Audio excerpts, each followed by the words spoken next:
Hello students, তো তোমরা সবাই কেমন আছো? আশা করি তোমরা সবাই ভালো আছো। তো আজকে চলে এলাম নতুন আর একটা নোটসের ভিডিও নিয়ে। তো প্রথম থেকে শেষ পর্যন্ত সঙ্গে থাকো। আর নোটসটা যদি তোমাদের ভালো লাগে তাহলে অবশ্যই লাইক কমেন্ট সাবস্ক্রাইব করে দিও আমাদের চ্যানেলটা।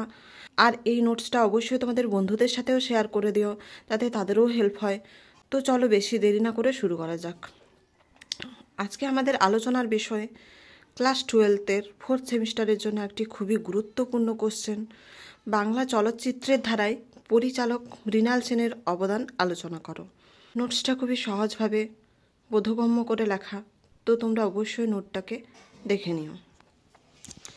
মৃণাল সেন বাংলা ও ভারতীয় চলচ্চিত্রের ধারায় একজন উল্লেখযোগ্য বিশিষ্ট পরিচালক, যেখানে তিনি বাস্তববাদী ও রাজনৈতিক সামাজিক বিষয়কে গুরুত্ব দিয়ে নতুন ভাষা ও শৈলীর ব্যবহার করেছেন। নিম্নে তার কয়েকটি উল্লেখযোগ্য চলচ্চিত্র সম্পর্কে আলোচনা করা হলো। উল্লেখযোগ্য চলচ্চিত্র: প্রথমে দেখো ভুবন সোম, দ্বিতীয়তে দেখো ইন্টারভিউ, তৃতীয়তে পদাতিক, চতুর্থতে একদিন প্রতিদিন। ভুবন সোম এটি মৃণাল সেনের অন্যতম ভেঙে গড়ার ছবি। অনেকেই এটাকে ভারতীয় নিউ ওয়েভ বা প্যারালাল সিনেমার ভিত্তি বলে মনে করেন। ছবিটিতে ব্যুরোক্রেটিক ভুবন সোমের জীবনের একাকিত্ব, প্রাকৃতিক পরিবেশের সঙ্গে সংযোগ এবং মানবিক রূপান্তর তুলে ধরা হয়েছে। দ্বিতীয়তে দেখো ইন্টারভিউ। ইন্টারভিউ মৃণাল সেনের কলকাতা ট্রিলজির প্রথম ছবি। ছবিটিতে বেকারত্ব, মধ্যবিত্ত নাগরিক জীবনের ভাঙচুর এবং আত্মপরিচয়ের সংকট ফুটে উঠেছে। তৃতীয়তে পদাতিক। পদাতিক চলচ্চিত্রটি দ্য গেরিলা ফাইটার ট্রিলজির তৃতীয় ছবি।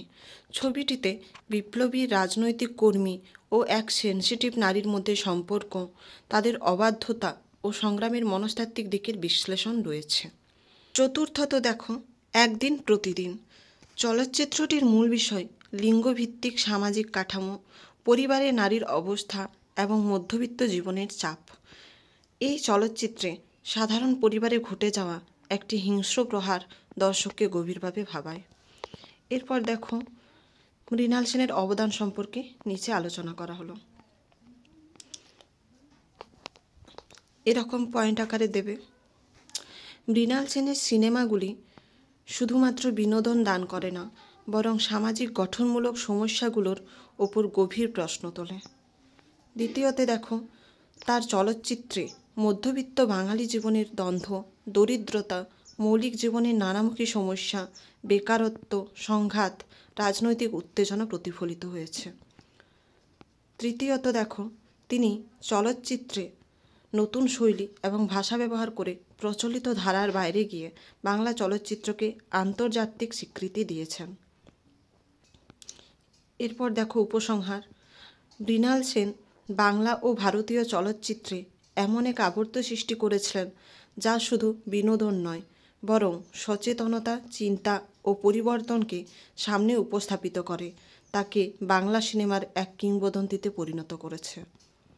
তোমাদের যদি নোটসটা ভালো লাগে তাহলে অবশ্যই লাইক কমেন্ট সাবস্ক্রাইব করে দিও আমাদের চ্যানেলটা। আর এই নোটসটা অবশ্যই তোমাদের বন্ধুদের সঙ্গেও শেয়ার করে দিও, যাতে তাদেরও হেল্প হয়।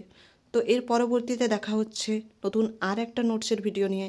ততক্ষণের জন্য সঙ্গে থেকো, পাশে থাকো। ধন্যবাদ। ততক্ষণের জন্য সঙ্গে থাকো, পাশে থাকো। ধন্যবাদ।